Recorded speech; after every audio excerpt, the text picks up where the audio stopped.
Em, Estamos ya estudiando la siguiente parte de la vida de José, que como ya dijimos es un tipo espiritual, quiere decir es un símbolo espiritual absolutamente hermoso, maravilloso de la vida de Cristo. Y cómo es la palabra de Dios tan grandemente elocuente. Eso nos deja con mucho asombro porque las ilustraciones espirituales como es en la vida de José nos hacen ver que Él es un cuadro perfecto del Señor Jesucristo.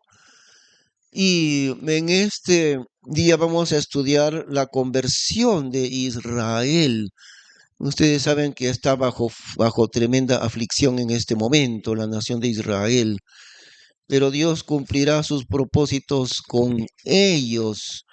Vamos a ver de manera muy breve solamente en el libro de Romanos capítulo 11 lo que ha de suceder en el tiempo final con la nación amada de Dios que es Israel. En el Romanos, en el capítulo 11.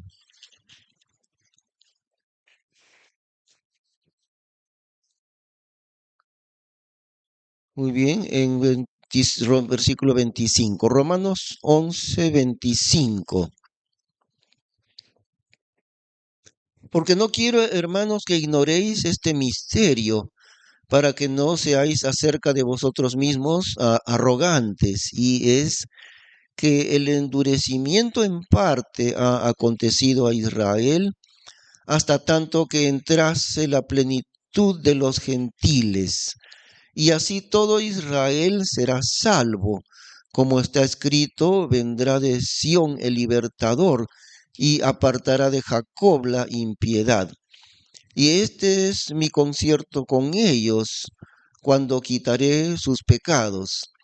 Así que en cuanto al Evangelio, son enemigos por causa de vosotros, mas en cuanto a la elección, son muy amados por causa de los padres.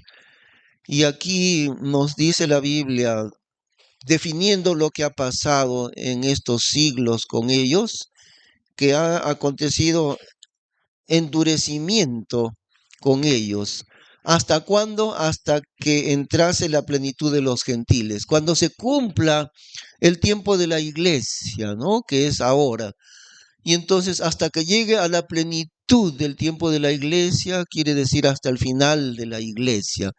Luego la iglesia, nosotros seremos llevados en el arrebatamiento con el Señor antes del inicio de la tribulación. Ahora, en esos 7 años de tribulación, Israel será puesto bajo tremendo fuego de prueba. Terribles pruebas ha de pasar Israel en esos 7 años de tribulación. Y al final de estos 7 años se convertirán a Cristo de una manera masiva, digamos, ¿no? De golpe, millones, millones de ellos se convertirán al Señor de un solo golpe. ¿De qué manera? Aquí dice brevemente, lo dice el versículo 26, y así todo Israel será salvo. Como está escrito, vendrá de Sión el libertador y apartará de Jacob la impiedad. De una manera muy, muy diferente a nosotros, ¿no? Por la dureza del corazón de ellos, su rechazo, su aborrecimiento en realidad de la persona de Cristo como es ahora.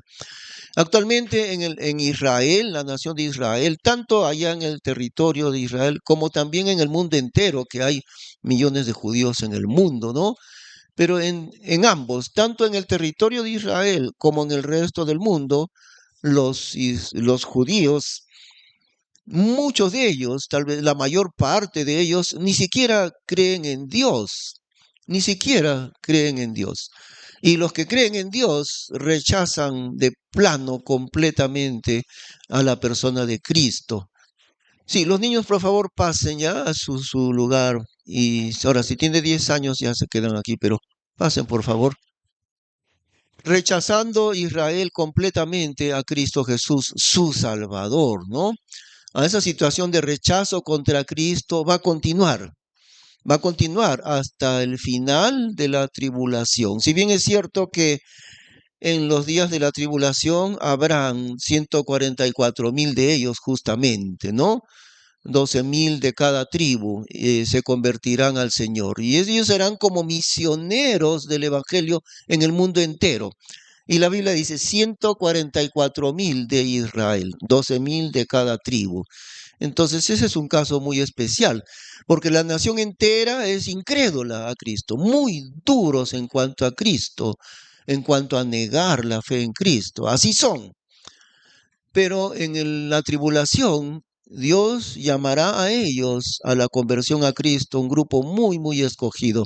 12,000 de cada tribu, en total 144,000. Ellos llevarán el Evangelio en el mundo entero en los días de la tribulación, en los 7 años de tribulación.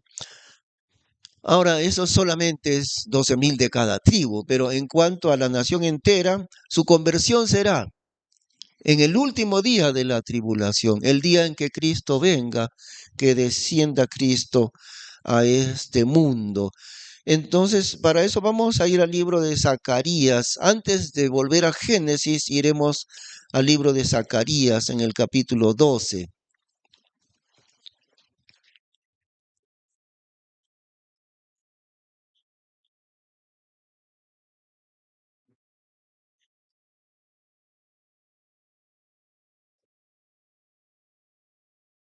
Muy bien. Zacarías capítulo 12. Y como dentro de un momento vamos a ver cómo José se reencuentra con sus hermanos, después de más o menos 25 años, él se vuelve a encontrar con ellos. Cuando José se encuentra con sus hermanos, ellos no lo reconocen, ni jamás imaginarían que ese poderoso gobernador, el segundo después del rey, en un país poderoso de ese tiempo en Egipto, nunca imaginarían este gran gobernador es nuestro hermano José. No podían ni imaginarse eso, ¿no?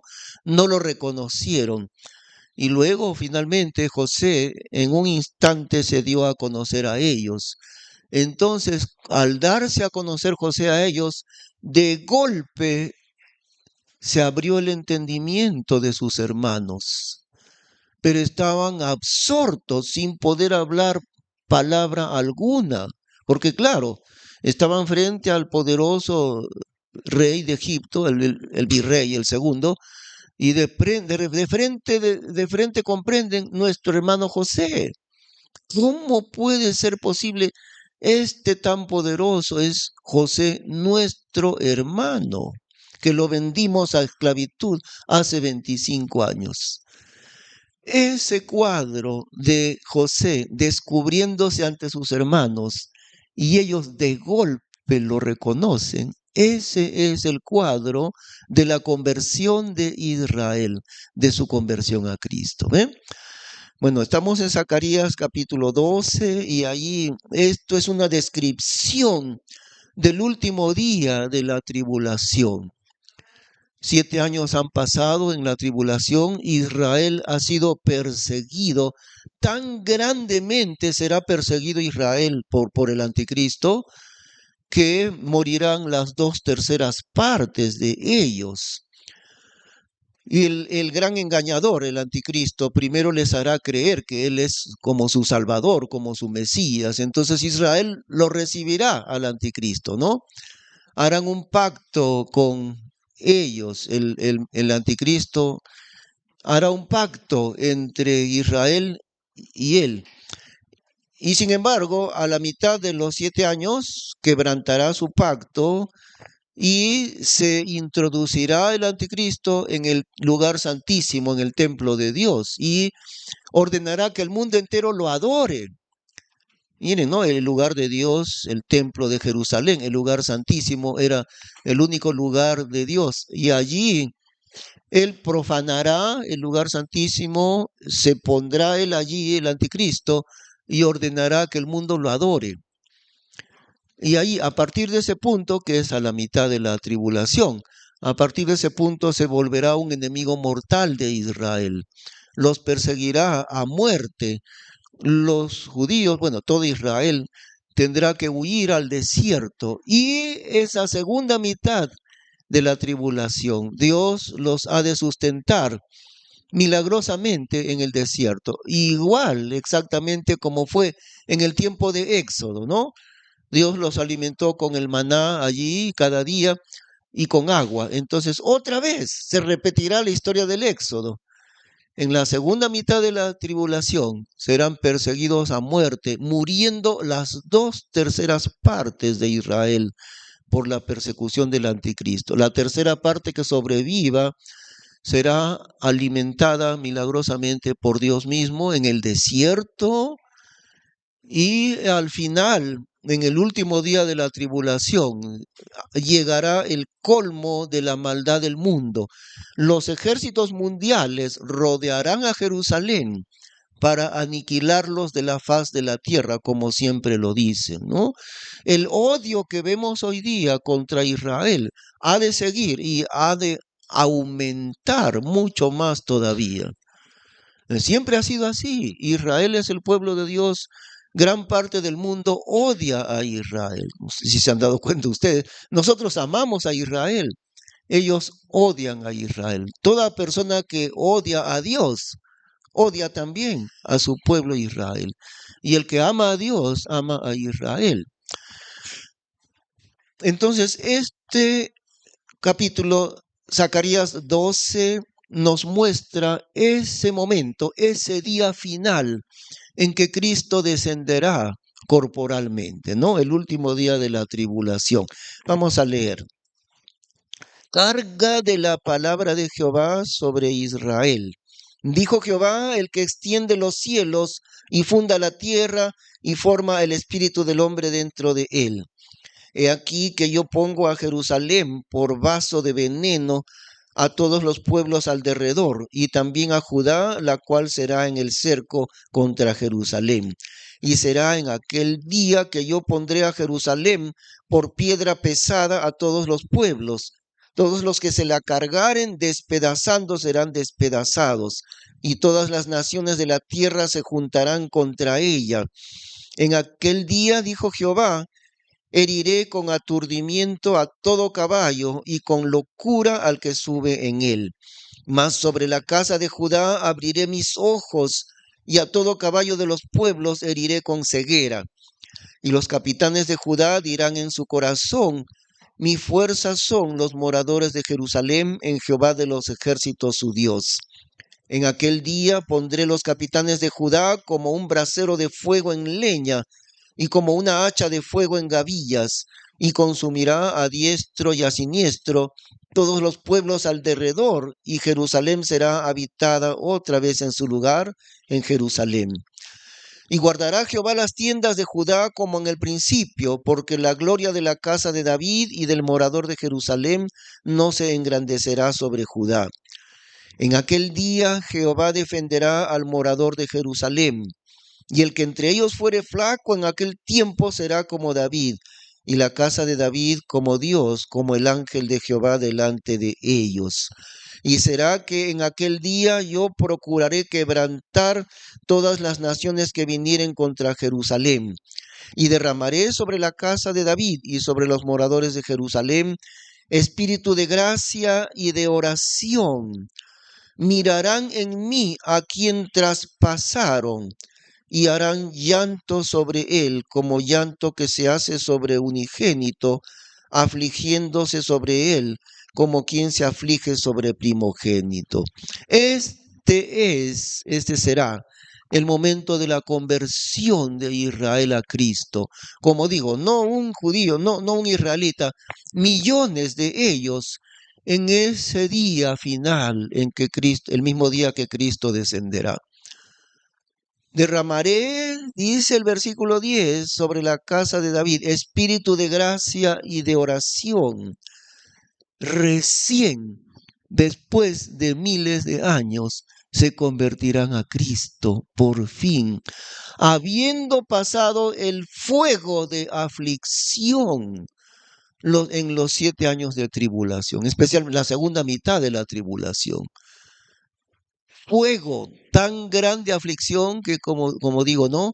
Dice la Biblia ahí también, morirán las 2/3 partes en la persecución del anticristo. La tercera parte que sobreviva de Israel, ellos estarán aquí. ¿Y qué harán? Mirarán a mí a quien traspasaron, dice el versículo 10. Traspasaron, ¿a qué se refiere esto de que traspasaron ellos? Traspasaron con clavos, lo crucificaron. Mirarán a mí a quien traspasaron, el pueblo de Israel. ¿Y qué más? Harán llanto sobre él, afligiéndose sobre él como quien se aflige sobre primogénito. Primera vez en miles de años que Israel, millones de ellos en ese día, habrá gran llanto, dándose cuenta, abriéndose sus ojos por fin. Este Jesús a quien nosotros aborrecimos y crucificamos es nuestro Salvador. Gran llanto de conversión de Israel. También el Señor descenderá, capítulo 14, versículo 4. Veamos lo que dice. Del 3, capítulo 14, versículo 3 y versículo 4. Y saldrá Jehová y peleará con aquellas naciones como peleó el día de la batalla. Y afirmarse han sus pies en aquel día sobre el monte de las olivas que está enfrente de Jerusalén a la parte del oriente. Y el monte de las olivas se partirá por medio de sí hacia el oriente y hacia el occidente, un muy grande valle. Y la mitad del monte se apartará hacia el norte y la otra mitad hacia el mediodía. El Señor Jesús, ahí está, ¿no? Y noten que el versículo 3 dice Jehová. El verso 3 dice Jehová. Y el verso 4 dice, afirmarse han sus pies. ¿Los pies de quién? Los pies de Jehová. Es decir, del Señor Jesús.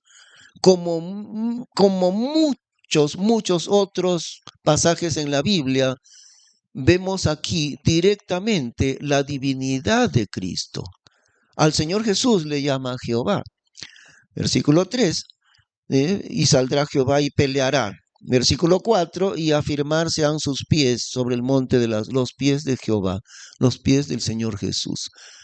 Ahora vayamos entonces, ahora sí, a Génesis en el capítulo 41.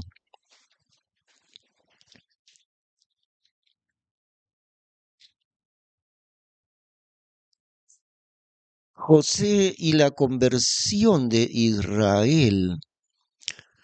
En el capítulo 41, el domingo pasado vimos el sueño de Faraón y cómo el rey Faraón, lo coloca a José para gobernar el país entero, ¿no? Capítulo 41,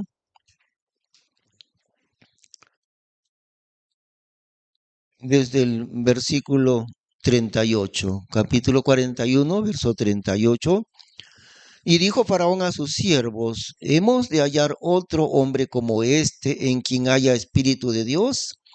Y dijo Faraón a José, pues que Dios te ha hecho saber todo esto, no hay entendido ni sabio como tú. Tú serás sobre mi casa, y por tu dicho se gobernará todo mi pueblo. Solamente en la silla seré yo mayor que tú. Dijo más Faraón a José, he aquí yo te he puesto sobre toda la tierra de Egipto. Entonces Faraón quitó su anillo de su mano y púsolo en la mano de José, e hízole vestir de ropas de lino finísimo, y puso un collar de oro en su cuello, e hízole subir en su segundo carro, y pregonaron delante de él a Brec, y púsole sobre toda la tierra de Egipto. Y dijo Faraón a José, yo Faraón, y sin ti ninguno alzará su mano ni su pie en toda la tierra de Egipto. Y llamó Faraón el nombre de José Safenat Paneat, y diole por mujer a Asenet, hija de Potifera, príncipe de On. y salió José por la tierra de Egipto. Y José era de edad de 30 años cuando fue presentado delante de Faraón, rey de Egipto. Recordemos que a los 17 años llegó como esclavo, ¿no? Han pasado 13 años y ahora José está en lo alto del trono de Egipto. Y luego él comienza a juntar la tierra para mantenimiento del hambre. Luego Jacob envía a sus hijos, y no vamos a ver porque no hay tiempo para ver muchos detalles, pero vamos a ver el encuentro con José la primera vez. Capítulo 42, allí, capítulo 42. Y viendo Jacob que en Egipto había alimentos, porque había hambre también en la tierra de Israel, dijo a sus hijos: ¿por qué os estáis mirando?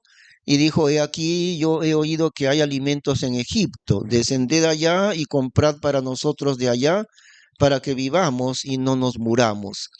Y descendieron los 10 hermanos de José a comprar trigo a Egipto. Mas a Benjamín, hermano de José, no envió Jacob con sus hermanos, porque dijo: porque no le acontezca algún desastre. Y vinieron los hijos de Israel a comprar entre los que venían, porque había hambre en la tierra de Canaán. Y José era el señor de la tierra, que vendía el trigo a todo el pueblo de la tierra. Y llegaron los hermanos de José, e inclináronse a él la haz sobre la tierra, cumpliendo su sueño de hace muchos años atrás. Ahora, miren, 30 años tenía José cuando fue colocado el segundo en el reino. Pero primero pasaron 7 años de abundancia, ¿no? Entonces, 13 años más 7 años de abundancia son 20 años. Y después de 20 años comienza el hambre. Entonces vinieron sus hermanos a comprar tal vez en el año 21, ¿no? O el año 22. Entonces allí han pasado más de 20 años y llegan ellos donde José. Versículo 6. Entonces, cumpliéndose su sueño de que sus hermanos todos se inclinarían a él hasta la tierra, se cumplen los sueños de José. Inclináronse a él la haz sobre la tierra. Y José, como vio a sus hermanos, conociólos e hizo que no los conocía. Se hizo que no los conocía, incluso usaba un traductor, porque se supone que José no entendía el idioma hebreo. Y claro que sí entendía, pero usó traductor para fingir que no los entendía. E hizo que no los conocía y hablóles ásperamente y díjoles: ¿de dónde habéis venido? Ellos respondieron: de la tierra de Canaán a comprar alimentos. Y José conoció a sus hermanos, mas ellos no le conocieron. Entonces José se acordó de los sueños que había soñado de ellos y díjoles: espiones sois, por verlo descubierto de la tierra habéis venido. Y ellos le respondieron: no, señor mío, mas tus siervos han venido a comprar alimentos. Todos nosotros somos hijos de un varón, hombres de verdad somos, tus siervos nunca fueron espiones. Y él les dijo: no, a verlo descubierto de la tierra habéis venido. Ellos respondieron: tus siervos somos 12 hermanos, hijos de un varón en la tierra de Canaán. Y he aquí, el menor está con nuestro padre hoy y otro no parece. Nuestro hermano, el menor, está con nuestro padre y el otro desapareció, el otro no aparece. El otro estaba frente a ellos, ¿no? José, y otro no aparece, dice. Y José les dijo: eso es lo que yo os he dicho, diciendo que sois espiones. En esto seréis probados. Vive Faraón, que no saldréis de aquí, sino cuando vuestro hermano menor viniere aquí. Enviad uno de vosotros y tome a vuestro hermano, y vosotros quedad presos, y vuestras palabras serán probadas, y hay verdad con vosotros. Y si no, vive Faraón, que sois espiones. Y juntóles en la cárcel 3 días. Y al tercero día díjoles José: haced esto y vivid, y yo temo a Dios. Si sois hombres de verdad, quede preso en la casa de vuestra cárcel uno de vuestros hermanos, y vosotros id, llevad el alimento para la hambre de vuestra casa. y traedme a vuestro hermano menor, y serán verificadas vuestras palabras, y no moriréis. Y ellos lo hicieron así, y decían el uno al otro, verdaderamente nosotros hemos pecado contra nuestro hermano, que vimos la angustia de su alma cuando nos rogaba y no oímos. Por eso ha venido sobre nosotros esta angustia. Entonces Rubén les respondió diciendo, ¿no os lo decía yo diciendo, no pequéis contra el mozo y no oísteis? He aquí también su sangre es requerida. Y ellos no sabían que entendía José, porque había intérprete entre ellos. Y apartóse de ellos y lloró. Después volvió a ellos y hablóles, y tomó de ellos a Simeón y emprisionóle delante de ellos. Y mandó José que hinchesen sus sacos de trigo y les volviesen su dinero de cada uno de ellos en su saco, y les diesen comida para el camino. Y fue hecho con ellos así. Y ellos pusieron su trigo sobre sus asnos y fuéronse de allí. Y abriendo el uno su saco para dar de comer a su asno, en el mesón vio su dinero que estaba en la boca de su costal. Y dijo a sus hermanos, mi dinero es vuelto, y helo aquí también en mi saco. Entonces el corazón se les sobresaltó, y espantados el uno al otro dijeron, ¿qué es esto que nos ha hecho Dios? Fíjense, ¿no? Lo que hace José con ellos. Primero les trata duramente y los puso presos a todos 3 días. Pero después del tercer día les dijo, bueno, yo tengo temor de Dios. Entonces, en vez de que estén todos ustedes presos, que se quede uno nomás preso. Y el resto de ustedes vayan a la tierra de donde vienen y tráiganme a su hermano menor, para que yo verifique que no me están mintiendo y que no son espías. Ahora, cuando ya se van a ir, José manda que les den comida para el camino, para que todo el trigo que llevaron no lo usen. Manda que le den trigo para el camino y manda que a cada uno le devuelvan su dinero dentro del costal. O sea, los trata malamente y después les trata lleno de bondad. Eso es lo que hace con ellos. Y ellos no entienden. Llegan al mesón, abren su costal y ahí está todo el dinero que habían pagado. Y cada uno en su costal el dinero. ¿Qué es esto que nos ha hecho Dios? Dijeron, espantados estaban. El gobernador nos ha dicho que somos espías y ahora nos ha tratado tan terriblemente y ahora nos han devuelto nuestro dinero. ¿Qué es esto que nos ha hecho Dios? Bueno, eso es lo que ha hecho Dios con Israel en estos 2000 años. Igual que José los hizo a ellos. Dios los ha tratado a los israelitas en estos 2000 años con mano muy dura por un lado y por otro lado con mano sumamente protectora. Las dos cosas ha hecho Dios con ellos. Han sufrido persecución en el mundo entero. Miren, en 1492, el mismo año que vino Cristóbal Colón a América, ¿no? La población más grande de judíos estaba en España, en 1492, pero ese mismo año los reyes católicos de España decretaron, había una presión sobre los reyes, se vieron obligados a decretar los judíos expulsados de España, el mismo año que vino Colón aquí. Expulsados de España los judíos, millones de ellos, huían a los países vecinos, cruzaban la frontera a los países vecinos de España, porque el decreto era expulsión de los judíos. Morían de hambre, miles y miles y miles de judíos se morían de hambre, porque los expulsaban de allí. En la guerra mundial, Segunda Guerra Mundial, 6 millones muertos de judíos, ¿no? Entonces Dios los ha tratado bastante cruelmente, podemos decir así, por un lado, como hizo José con ellos, a la cárcel. Pero después de eso, Dios los ha tratado con un amor tan grandemente protector.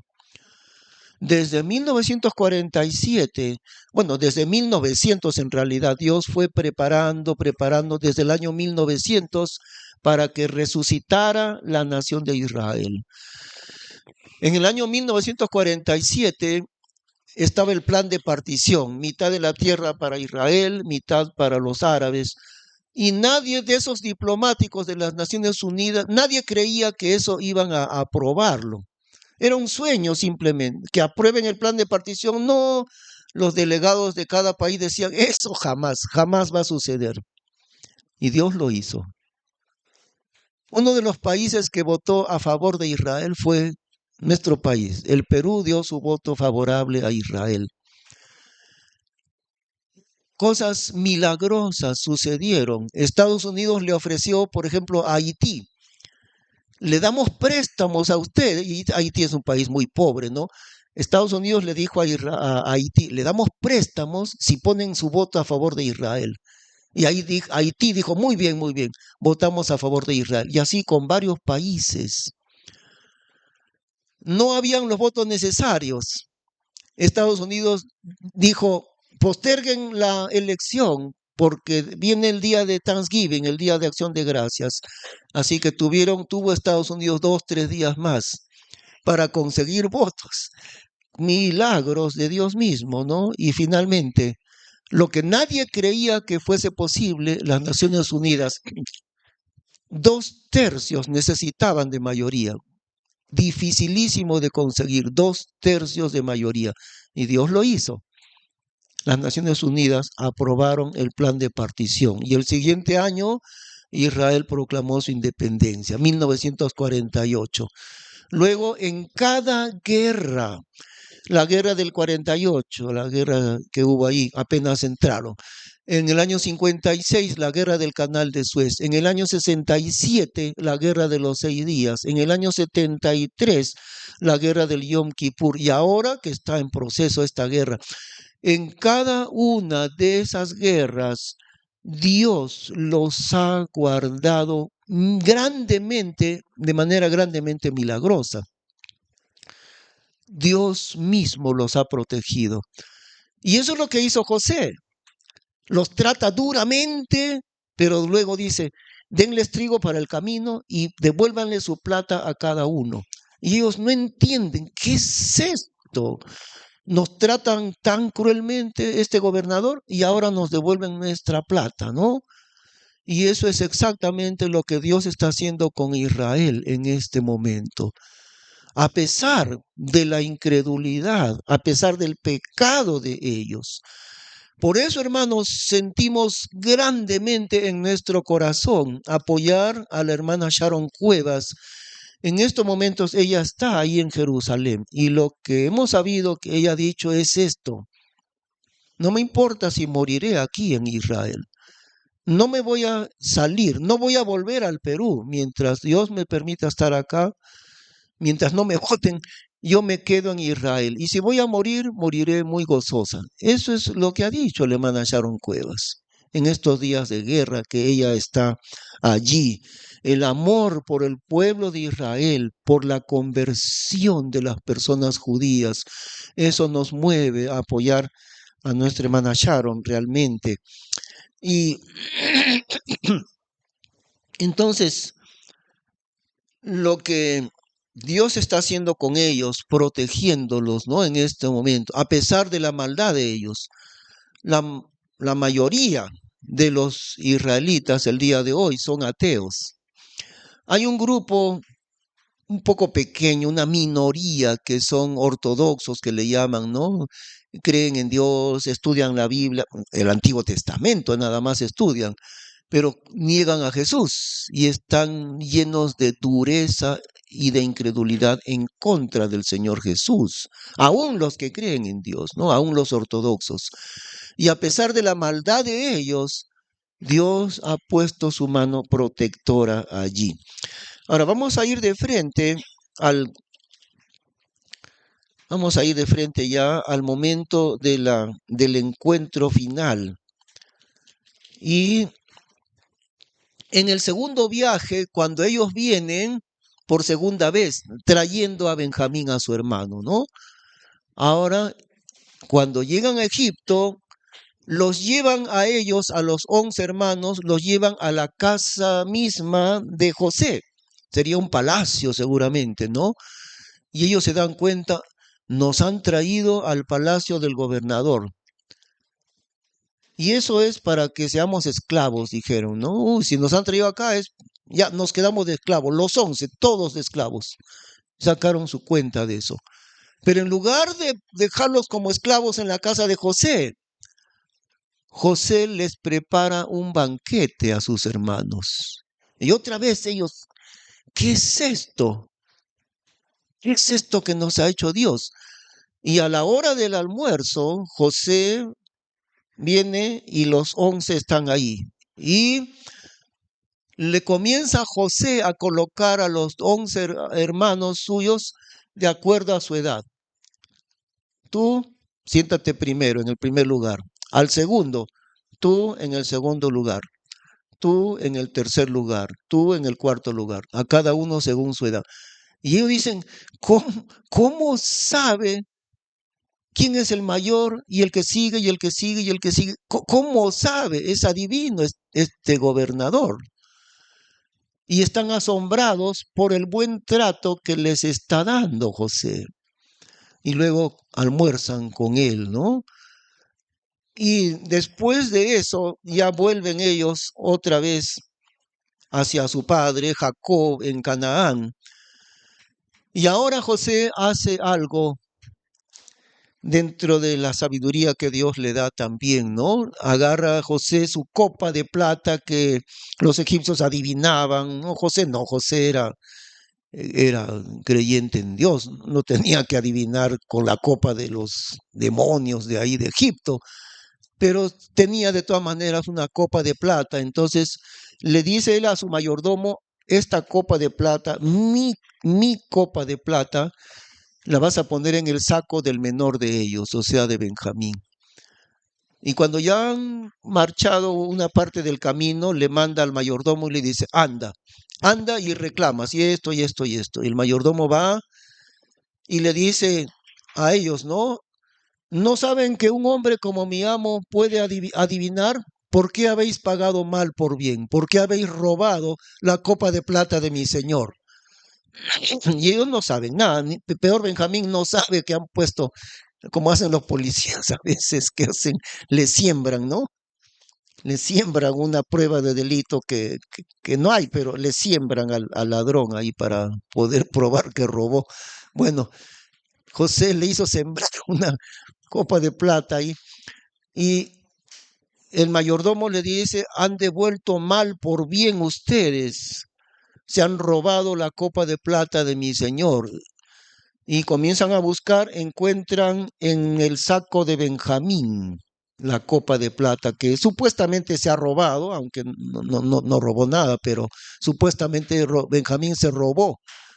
Y entonces ellos rompen sus vestiduras, como es la costumbre oriental, se rompen toda la ropa. Eso era señal de luto, de desgracia o de luto. Se rompen toda la ropa ellos y dijeron, aquí terminó toda nuestra historia. Nos quedaremos de esclavo o de repente nos matan también. Y entonces son llevados a la presencia de José nuevamente, ¿no? Muy bien. Estamos en el capítulo 44.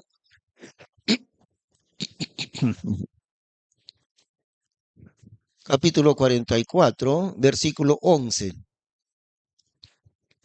Ellos entonces dieronse priesa y derribaron cada uno su costal a tierra y abrieron cada uno su costal. Y buscó desde el mayor comenzó y acabó en el menor. Y la copa fue hallada en el costal de Benjamín. Entonces ellos rompieron sus vestidos y cargó cada uno su asno y volvieron a la ciudad. Y llegó Judá y sus hermanos a casa de José, y él estaba aún allí, y postráronse delante de él en tierra. Y díjoles José, ¿qué obra es esta que habéis hecho? ¿No sabéis vosotros que un hombre como yo, adivinando, adivina? Entonces Judá dijo, ¿qué diremos a mi señor? qué hablaremos o con qué nos justificaremos? Dios ha descubierto la maldad de tus siervos. He aquí, nosotros somos siervos de mi Señor, nosotros también y aquel en cuyo poder fue hallada la copa. Y él respondió, nunca yo tal haga. El varón en cuyo poder fue hallada la copa, aquel será mi siervo. Vosotros id en paz a vuestro padre. Entonces Judá se llegó a él y dijo, ay, Señor mío, ruégote que hable tu siervo una palabra en oídos de mi Señor, y no se encienda tu enojo contra tu siervo, pues que tú eres como Faraón. Bueno, avanzamos un poquito de frente al versículo 30. Y ahora como yo viniere a tu siervo, mi padre, y el mozo no fuere conmigo, porque su alma está ligada con él, con el alma de él, será que como él no vea al mozo, morirá. Y tus siervos harán descender las canas de tu siervo nuestro padre con dolor a la sepultura. Porque tu siervo salió por fiador por el mozo con mi padre, diciendo, si no te le volviere, entonces yo seré culpado a mi padre todos los días.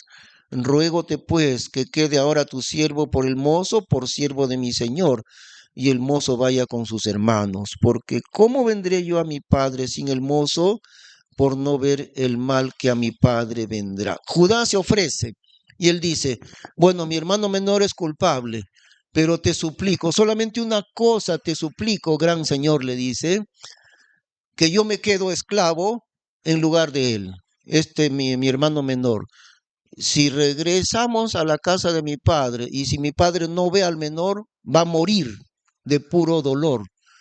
Entonces yo te suplico una sola cosa, déjeme quedarme a mí como esclavo en lugar de él, y a él déjalo que vuelva donde mi padre. Ahora, ¿qué sucede? Capítulo 45. Entonces José no pudo contenerse delante de todos los que estaban junto a él y clamó, haced salir de conmigo a todos, o sea, a todos los egipcios, quiere decir, ¿no? Y no quedó nadie con él para darse a conocer José a sus hermanos.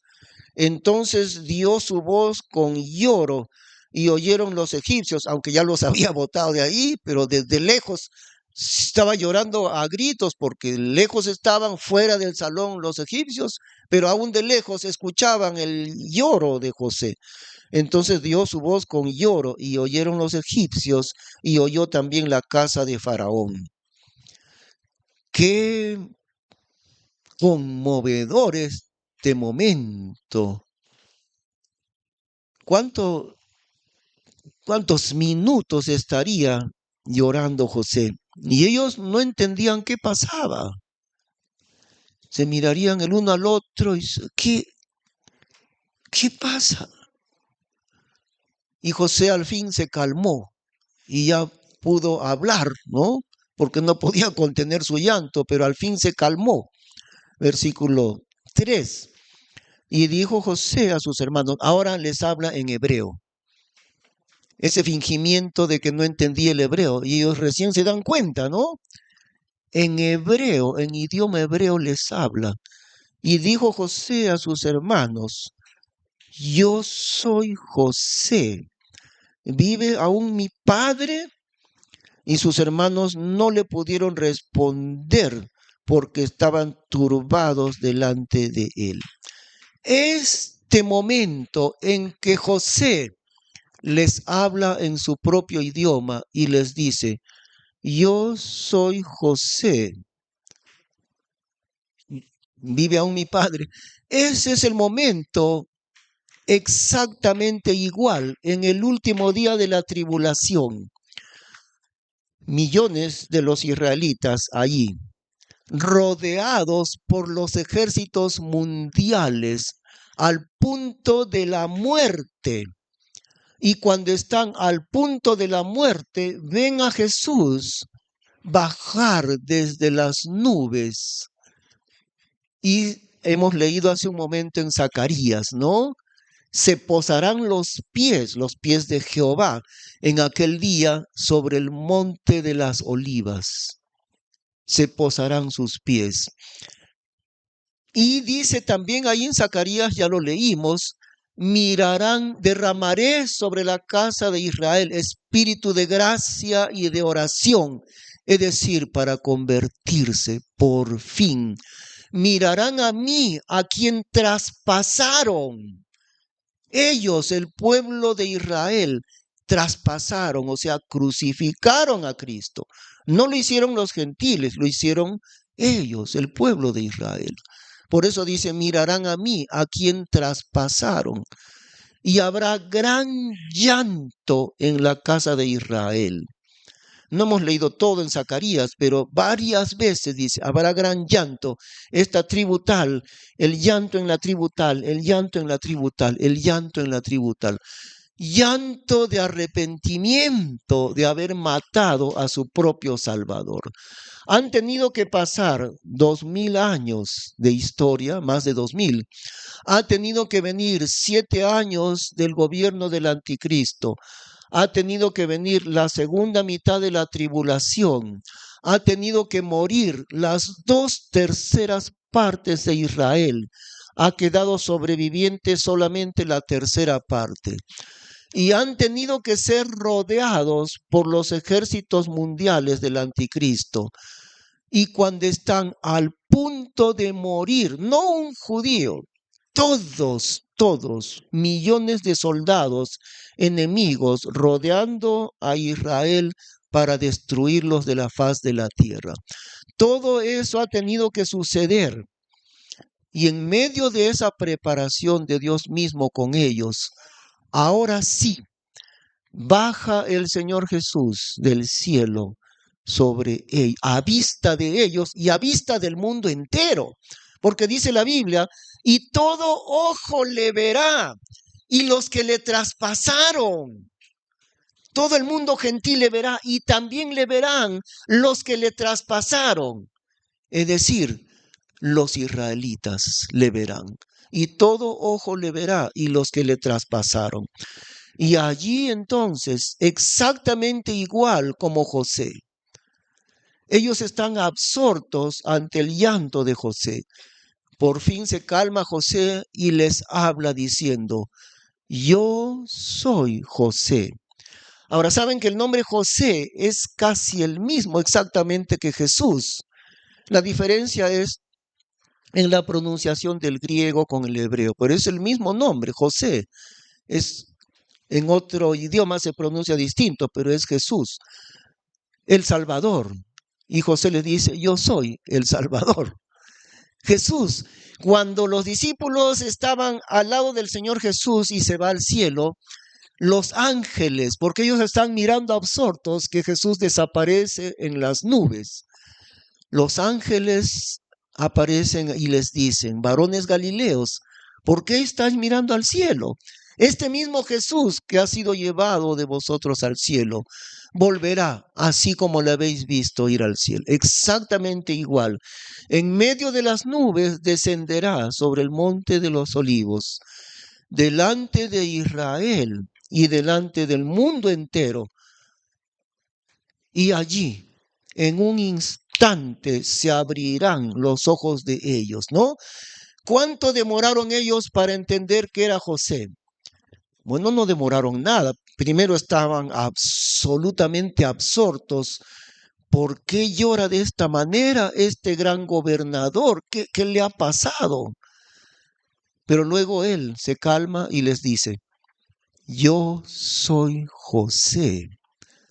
En un instante lo entendieron y no lo podían creer. En un instante, cuando Jesús baje a librarlos, porque el Señor Jesús bajará, y dice la Biblia en Apocalipsis, destruirá Jesús a los enemigos de Israel con la espada de su boca, sin armas. Y lo que hace ver ahí es que Jesús pronunciará su palabra y los millones de enemigos serán muertos en un instante con la palabra del Señor Jesús, con la espada de su boca. Y allí ellos entenderán de golpe, Él es nuestro Salvador. Por eso dice en Zacarías, habrá gran llanto en toda la casa de Israel y en toda la casa de Judá. La conversión, qué increíble será ese momento, ¿no? Pero se dan cuenta que la vida entera de José es un reflejo maravilloso de la vida del Señor Jesucristo. Realmente, ¿no? Qué distinto la conversión de ellos. No, si bien es cierto que a veces también pasa con nosotros, ¿no? En la vida individual de una persona. A veces sucede de esa manera. Yo tuve un hermano mayor, el mayor de todos los hermanos. Él falleció cuando tenía apenas tenía 27 años. Pero mi hermano mayor pasó por aflicciones de enfermedad bien terribles y estando en el punto más terrible de su enfermedad, allí él conoció a Cristo. Dios nos prepara a veces por aflicciones para entender su voluntad, para rendirnos a Él. Y Dios es tan sabio al hacer eso con nosotros, porque a veces no lo entendemos. Y la única manera de entenderlo es atravesar aflicción, aflicción, aflicción, hasta que llegue el momento que por fin nos rendimos a Cristo, ¿no? Hace Dios en nuestras vidas también de esa manera. Ahora, hay otra forma más sencilla de hacer la voluntad de Dios. Obedécele, simplemente. No esperes que Dios te mande aflicción, sencillamente obedécele. Y al obedecerle, no necesitaré que Dios me aflija para poder obedecerle. ¿No es así? Muy fácil es. Ahora, si yo no quiero obedecer al Señor, yo tuve un hermano no, un compañero de estudios allí en el seminario bíblico de Chillón. Se, se llama él Juan Carlos Magallanes. Bueno, muchos le conocen, ¿no? Él es pastor hasta ahora. No sé en qué lugar está, pero sé que es pastor. Entonces, Juan Carlos Magallanes llegó al seminario a estudiar sin un brazo. No tenía un brazo enterito había perdido. Y después de buscar su amistad, que no de frente, pero ya cuando me hice amigo de él, yo le pregunté, cuéntame cómo perdiste tu brazo. Y él me dijo, por desobediente. Eso me dijo. ¿Sí? ¿Y cómo es eso? El Señor me había llamado a mí para su servicio desde varios años atrás, me dijo. Y entonces yo dije, Señor, ya yo te voy a obedecer. Y entonces yo dije, Señor, ya este año que viene voy a ir al estudio del seminario bíblico. Y no lo hice, me dijo. Y así cada año yo quería escaparme del llamamiento de Dios. Pasaron como 4 años o 5 años. Por fin, después que habían pasado, y yo había hecho una promesa a Dios. No era que yo ya había entendido la voluntad de Dios. Entonces yo había prometido a Dios, el año que viene voy a prepararme para servirte, Señor. Y no lo hizo. Y pasó el año siguiente igual. Y pasó un año más, y pasó un año más, y pasó un año más. Y ya cuando habían pasado varios años, me dijo él mismo, yo perdí mi brazo para aprender a ser obediente. Estaba trabajando en una fábrica de alambrón, ese de alambrón de construcción, y había una enorme rueda. Y un día yo con el guante, mi guante se enredó en el rollo y yo vi como una película, mi cuerpo se enredó, mi mano, después mi brazo, mi cuerpo entró al tremendo rollo ese y pasé hasta el suelo, jalado por el enorme rollo. Nadie sabe cómo sobreviví, me dijo, porque entre el rollo y el suelo había un espacio muy pequeño. Nadie sabe cómo mi cabeza pasó por el suelo sin aplastarme la cabeza. Indudable Dios lo hizo, me dijo, ¿no? Y bueno, casi muero, pero porque también iba a perder el pie, pero Dios me salvó el pie, la pierna entera, lo que sí perdí mi brazo. Fuerte es la mano de Dios. Bueno, él decía al otro año, al otro año, al otro año, al otro año, al otro año, y nunca había eso de obedecer a Dios al otro año. qué fuerte es lo que Dios hace. Pero Dios no lo hace igual con todos. Y siempre es muy diferente con cada uno, porque Dios a cada uno le conoce. Y algunos obedecen muy fácilmente, ¿no? Otros no, otros son mentirosos para obedecer, como Juan Carlos Magallanes. Ya, Señor, este año. Otro año, ya, Señor, este año. Ya, Señor, este año. Ya, Señor, este año. Y nunca había, hasta que Dios le hizo entender así. Qué terrible realmente, ¿no? Vamos a orar. Gracias te damos, Señor, por tu palabra, por lo que hemos aprendido en ella. La vida de José es realmente un reflejo de Cristo Jesús. Su encuentro con sus hermanos es una figura maravillosa de la conversión de Israel. Señor, te pedimos por la nación de Israel, a pesar de su grande maldad, todavía tú tienes misericordia de ellos. Son infieles a ti, pero tú no eres infiel, Señor. Tú les proteges, tú les amas aún así. Tú les guardas como la niña de tus ojos. Y tú les llevarás en aflicción terrible para que se conviertan a Cristo, Señor. Te damos gracias por tu sabiduría. Enséñanos a obedecerte sin necesidad de ser afligidos, Señor. Te damos las gracias en el nombre de Cristo Jesús. Amén. Hermanos, le vamos a suplicar ponerse de pie para cantar el último himno.